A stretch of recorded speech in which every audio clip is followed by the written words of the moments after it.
This on the third floor, and you get a knife, and you get some bread and butter, and you'd run downstairs to the garden, and you'd steal the tomatoes from your grandfather's garden. Remember that?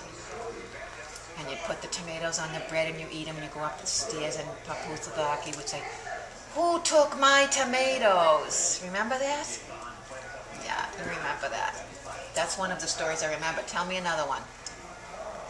Remember the time when you were a young girl and your mother lived on, Angie lived on Kingston Street, your mother, and you got on the horseback with your friends from the stables over in Medford, and you were riding the horse and you rode all the way over to Somerville to Kingston Street over to your mother's, and you were rearing up in front of the house, and she goes, "Ah!" It was a horse in front of the house. You were riding the horse. Remember that? When you were such a good horsewoman? Yeah, you remember that, don't you? Yeah. I'm trying to think of all your other stories. Did you know that you were a bowler and a golfer? You had lots of holes in one golfing, and you did a lot of bowling. You were one of the best bowlers ever. You went all over the country in tournaments.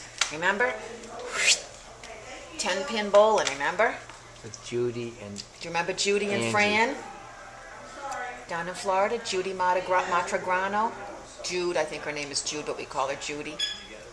You remember your friend Judy, right? Down in Florida? She used to come over all the time with her mother, Fran.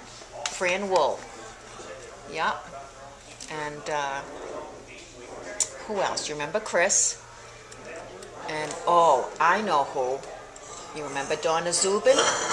And Helen Zubin? Helen Wiley, I think her new name was Wiley. They said to say hello, and they love you, and they miss you. You remember Donna, right? And her son, and her husband, Billy? Billy Zubin? I think they must be bowlers. So I think that's how you knew them, and you knew them from Helen. Yeah, they miss you. They want to say hi and how much they love you.